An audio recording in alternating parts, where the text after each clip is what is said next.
You are watching a soccer match. Two teams, two goals, one ball. The rules are identical everywhere on the planet.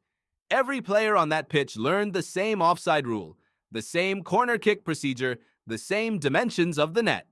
And yet, the moment Brazil steps onto that field, something is different. Something you cannot name, but you absolutely feel. And if you have ever asked yourself why, the real answer is far stranger than you think. It does not start with a soccer ball. It starts with a slave ship. Brazil was the last country in the Western world to abolish slavery. That was 1888. 1 year later, the Brazilian Republic was declared. And somewhere in that collision of liberation and chaos, a new country had to figure out what it was. It had no single language of pride, no unified mythology, no shared military victory to point to. What it had was poverty, inequality, and millions of people who had been told for centuries that their bodies, their rhythms, their ways of moving through the world were inferior. Soccer did not just give those people a game, it gave them a language. When Charles Miller stepped off a ship in Santos in 1894, carrying 2 soccer balls and a rule book he had picked up in England, he could not have imagined what he was handing to the world. Miller was a Brazilian-born son of a British engineer, educated in Southampton, returning home with a sport he had fallen in love with abroad. He organized the first official match in Brazil in 1895. The players were mostly British railway workers and São Paulo Gas Company employees. It was a British game, played by British men, watched by the Brazilian elite who thought it was sophisticated and European and therefore worth imitating. For the first decade, soccer in Brazil was explicitly a sport of the white upper class. Black Brazilians and poor mixed-race Brazilians were not just unwelcome at clubs. They were barred by written rule. The early clubs had whitening clauses. Players were required to be of European descent. This was not subtle prejudice. It was structural exclusion written into the founding documents of Brazilian soccer. And then something happened that no rule book could prevent. The game spilled out of the clubs and into the streets, into the favelas, onto the beaches, into the open fields at the edges of cities where children with no boots and no referee and no perfectly measured pitch invented their own version of the sport. They played on sand, which meant you could not rely on a heavy kick. The ball moved differently. You had to control it with your feet, your chest, your thighs. You had to improvise. You had to feel the game rather than think it. And in that improvisation, something emerged that European coaches had no word for. The Brazilians called it ginga. It is not a tactic. It is not a formation. It is a quality of movement, a fluid, rhythmic, almost musical relationship between the body and the ball that borrows directly from capoeira, the Afro-Brazilian martial art that enslaved people developed to look like dancing so their captors would not recognize it as combat. Ginga is deception. Ginga is survival. Ginga is the idea that your body can say one thing while your feet do another. It is not something you can teach on a whiteboard. It is something you absorb through years of playing in spaces where there is no room for a mistake and no one is coming to rescue you. Sociologist Gilberto Freire wrote about this in the 1930s with a clarity that still holds today. He argued that what distinguished Brazilian soccer from European soccer was not technical training, but cultural DNA. European soccer was organized, linear, disciplined, built on the values of industrial society.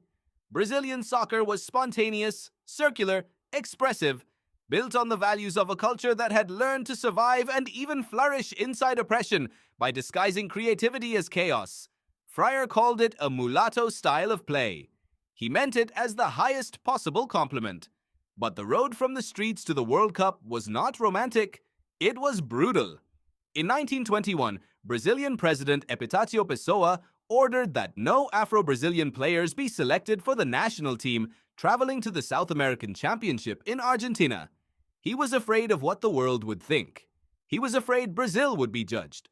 Arthur Friedenreich, the son of a German immigrant father and a black Brazilian mother, widely considered the greatest Brazilian player of his era and possibly the first player in history to score 1,000 career goals, was left at home.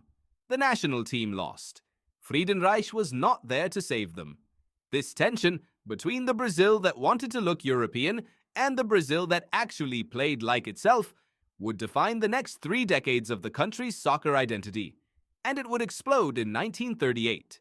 At the World Cup in France, Brazil fielded a genuinely mixed team for the first time, and Leonidas da Silva, a black Brazilian striker from Rio, became the tournament's top scorer and the first global soccer superstar from the country. He was nicknamed the Black Diamond. Newspapers in France described his movement as supernatural. His bicycle kick, his acrobatic finishing, his ability to do things with the ball that seemed to violate the normal relationship between a human body and gravity. These were not gifts from a coaching manual.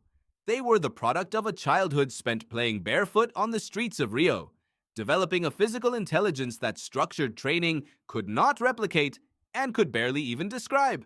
Brazil finished third, but the world had seen something. The 1950 World Cup came home to Brazil. A new stadium, the Maracana, was built in Rio de Janeiro.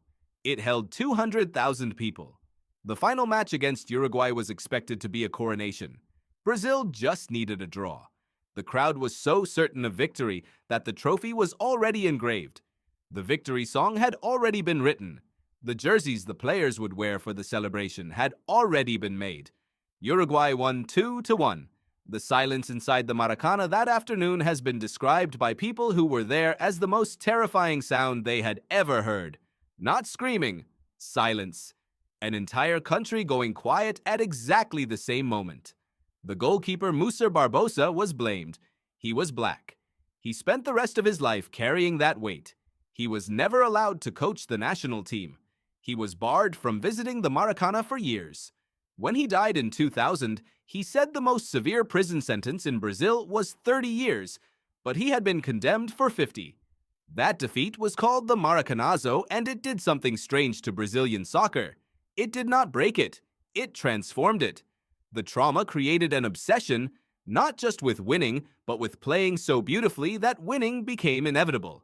The response to 1950 was not to become more defensive, more cautious, more European in approach. The response was to go deeper into what Brazil actually was. To stop apologizing for the ginga, stop hiding the creativity, stop trying to play like England.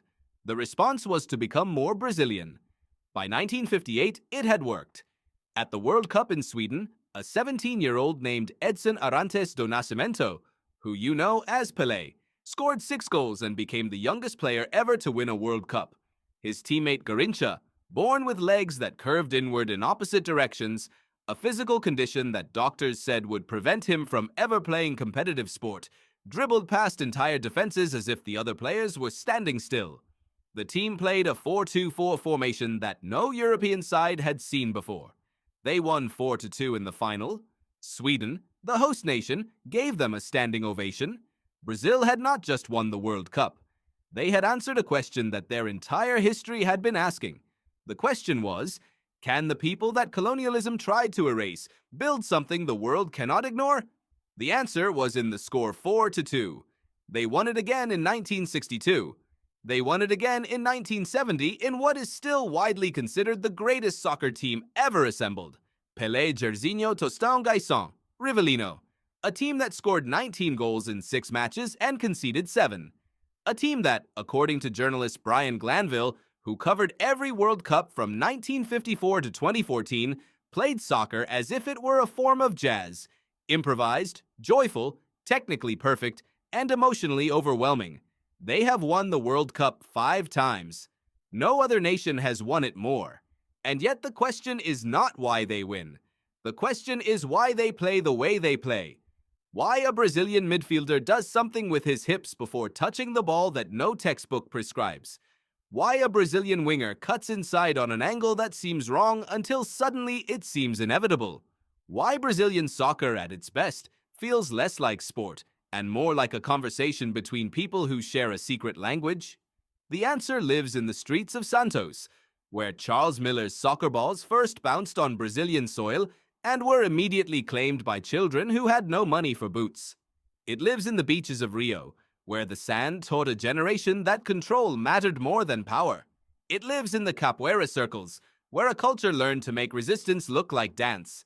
It lives in the trauma of 1950 and the glory of 1958 and every barefoot child who ever looked at a ball and thought, I can do something with this that nobody has ever seen before. You watch Brazil play and you feel something you cannot explain. Now you know why. It is not just soccer. It is the sound of a country that was told it had nothing, discovering that it had everything, and it plays like it still remembers both of those things at exactly the same time.